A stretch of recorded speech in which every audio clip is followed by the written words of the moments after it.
అందరికీ నమస్కారం. Press and media మిత్రులందరికీ నమస్కారం తెలియజేస్తూ మరి కాంగ్రెస్ ప్రభుత్వం హామీలపైన కప్పదాటు వైఖరిని ప్రజలు గమనిస్తూ ఉన్నారు. సో ఆ హామీలపైన స్పష్టత లేదు. మొన్న ఇదే వేదిక పై నుంచి నేను మాట్లాడడం జరిగింది. పార్లమెంట్ సమీక్షా సమావేశం తర్వాత మేము క్లియర్గా చెప్పడం జరిగింది ఏంటంటే ప్రభుత్వం చాలా ఇష్యూస్ పైన ఫెయిల్ అయింది. తక్కువ షార్ట్ పీరియడ్లో మరి అవకాశం ఇవ్వాలని మా నాయకుడు కేసీఆర్ గారు చెప్పడం వల్ల మేము ఎక్కువ మాట్లాడలేకపోతున్నామని ఆ రోజు కూడా స్పష్టంగా చెప్పడం జరిగింది.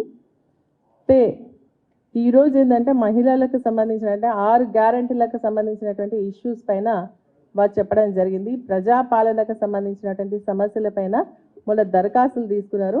అది 6 గ్యారంటీలు కాదు, కేవలం 5 గ్యారంటీస్ అని కూడా ఆ రోజు చెప్పడం జరిగింది. అంటే దాంట్లో యువ వికాసం అనేది లేదు. అదేవిధంగా మహాలక్ష్మి పథకంలో కూడా బస్ ఫ్రీ ఇస్తున్న తప్ప మళ్ళీ మనకు 2500 పర్ మహిళకు కానీ 500 రూపీస్ గ్యాస్ కానీ ఇవ్వడం లేదు. సో ఇవన్నిటి కూడా మేము మాట్లాడుతూ మాకు ఆ రోజు మేము క్లియర్గా చెప్పడం జరిగింది ఏంటంటే ప్రోటోకాల్ ఇష్యూస్ వస్తూ ఉన్నాయి, సెక్యూరిటీకి సంబంధించినటువంటి ఇష్యూస్ వస్తూ ఉన్నాయి అని చెప్పడం జరిగింది.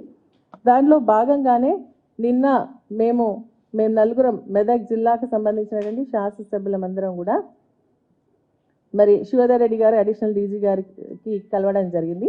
కలిసి మేము ఎదుర్కొంటున్నటువంటి సమస్యలపైన వారికి చెప్పడం జరిగింది. కాంగ్రెస్ ఎందుకంటే మేమందరం కూడా ప్రజలతో ఎన్నుకోబడ్డటువంటి ఎమ్మెల్యేలం, వారు అదేవిధంగా ఎన్నుకోబడ్డారు. కాంగ్రెస్ పార్టీకి సంబంధించిన వాళ్ళం, మేము అదేవిధంగా ఎన్నుకోబడ్డాం. కాబట్టి మరి ఈరోజు వాళ్ళని ఒక రకంగా మమ్మల్ని ఒక రకంగా చూస్తూ వారికి ఎస్కాట్ పైలటింగ్ ఇస్తూ మాకు ఇవ్వకుండా ఇబ్బంది పెడతా ఉన్నారు. మరి ప్రోటోకాల్ ఇష్యూస్ వచ్చినప్పుడు మా ఫొటోస్ పెట్టట్లేదు, వాళ్ళ ఫొటోస్ పెడుతున్నారని చెప్పేసి కూడా మేము స్పష్టంగా చెప్పడం జరిగింది. వీటన్నిటిని కూడా మాట్లాడుతున్నటువంటి సందర్భంలో మరి అదేవిధంగా ముఖ్యమంత్రి గారు కూడా అందుబాటులో ఉన్నారన్న ఆలోచనతో వారి దృష్టి కూడా తీసుకోవాలని కర్టసీగా కలవడం జరిగింది. దానికి మరి ఈరోజు నిజంగా ఏంటంటే పత్రికల్లో పెద్ద కథనాలు వస్తూ ఉన్నాయి, మీడియాలో ఏంటంటే మేము ఏదో పార్టీ మారుతున్నట్టుగా, మరి రహస్య చర్చలు జరుపుతున్నట్టుగా, సీనియర్ నాయకులు ఎవరో మమ్మల్ని టచ్లో ఉన్నారు కాంగ్రెస్ పార్టీకి సంబంధించిన వారు అని చెప్పేసి చెప్తాను. దీన్ని తీవ్రంగా ఖండిస్తూ ఉన్నాము. ఎందుకంటే మేము పార్టీ మారే ఉద్దేశం లేదు. మా నాయకుడు కేసీఆర్ గారి పైన పూర్తి నమ్మకం విశ్వాసంతో వారి నాయకత్వము పనిచేయడానికి మేము ఉన్నామని మొన్న కూడా స్పష్టంగా చెప్పడం జరిగింది. మెదక్ జిల్లాకు సంబంధించి మరి నిజంగా కూడా అది టీఆర్ఎస్ గడ్డ, పార్టీకి పెట్టినటువంటి ఇల్లు మెదక్ జిల్లా. ఈరోజు ఆ నమ్మకంతోనే అక్కడ ఉన్నటువంటి ప్రజలందరూ కూడా మరి దాదాపు 10 స్థానాల్లో 7 స్థానాలను మమ్మల్ని గెలిపించడం జరిగింది. మేము కేసీఆర్ గారు నాయకత్వంలో మేము పనిచేస్తాం. మా మెదక్ జిల్లాకు సంబంధించి రానున్నటువంటి ఎన్నికల్లో పార్లమెంటు పైన మరి టీఆర్ఎస్ జెండా కూడా ఎగురవేస్తామని చెప్పి స్పష్టంగా చెప్తా ఉన్నాం. దీని ఏంటంటే మా పైన ఏంటంటే రాజకీయ ఉద్దేశంతో కొంతమంది దుష్ప్రచారం చేస్తూ ఉన్నారు. నిజంగా కూడా మా నాయకులకు మా పైన అపనమ్మకం లేదు, కానీ దాన్ని కన్ఫ్యూజన్ క్రియేట్ చేయడానికి ఈరోజు కూడా పేపర్లో మేము ఇంతకుముందు వస్తూ చూడడం జరిగింది. మేము నలుగురం శాసనసభ్యులం కలిసి వివరణ ఇస్తూ ఉన్నామని. ఎవరికి వివరణ ఇస్తాం? మేము మా పార్టీకి అటువంటి నమ్మకం మా పైన ఉంది, మాకు మా పార్టీ పైన గౌరవం ఉంది. మేము పార్టీ నాయకత్వంలో పనిచేయడానికి సిద్ధంగా ఉండి కర్టసీగా కలిసినటువంటి దాన్ని ఈరోజు దుష్ప్రచారం చేయడం మంచి పద్ధతి కాదు అని చెప్పేసి నేను తెలియజేస్తాను. దీన్ని తీవ్రంగా ఖండిస్తా ఉన్నా. మేము వివరణ ఇవ్వడానికి రాలేదు. ఈరోజు ఏంటంటే ప్రజల్లో ఒక కన్ఫ్యూజన్ క్రియేట్ చేస్తూ ఉన్నారు ఈ కథనాల ద్వారా. అందుకనే మా నాయకులకు మా కార్యకర్తలకు మరి మేము చెప్తా ఉన్నాం, కన్ఫ్యూజ్ కాకండి. కావాలని దురుద్దేశంతో మన పైన లేనిపోని మాటలు చెప్పి మరి ఈ విధంగా మరి అప్రతిష్ట పాలు చేసే విధంగా కొంతమంది మరి ప్రయత్నం చేస్తూ ఉన్నారని చెప్పేసి కూడా నేను తెలియజేస్తా ఉన్నా.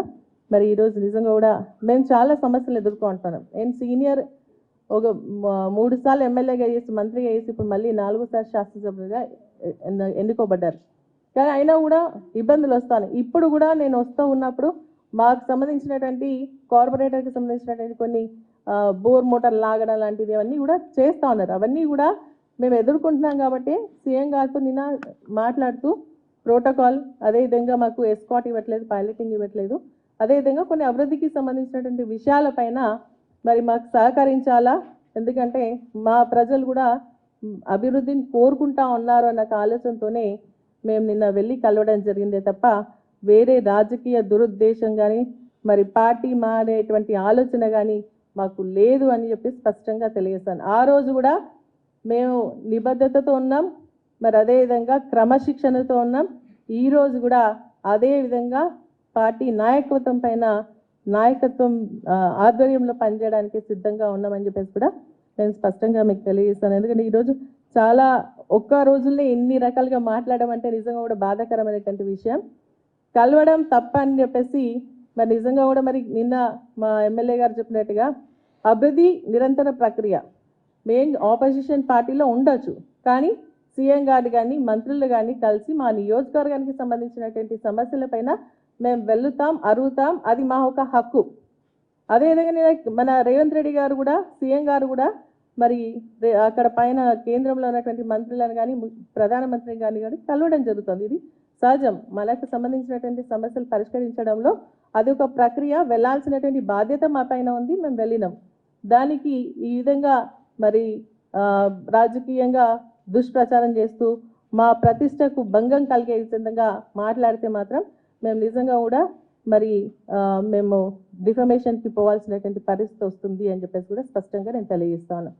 ఈ రోజుకు సంబంధించిన కొన్ని ఇష్యూస్ పైన కూడా, ప్రోటోకాల్కి సంబంధించినటువంటి ఇష్యూస్ పైన కూడా మన ప్రభాకర్ గారి, మరి అదేవిధంగా మన మైపాల్ రెడ్డి గారు కానీ, అదేవిధంగా మా మాణిక్యరావు గారు కానీ, చింతా ప్రభాకర్ గారు కానీ ఎదుర్కొంటున్నారు.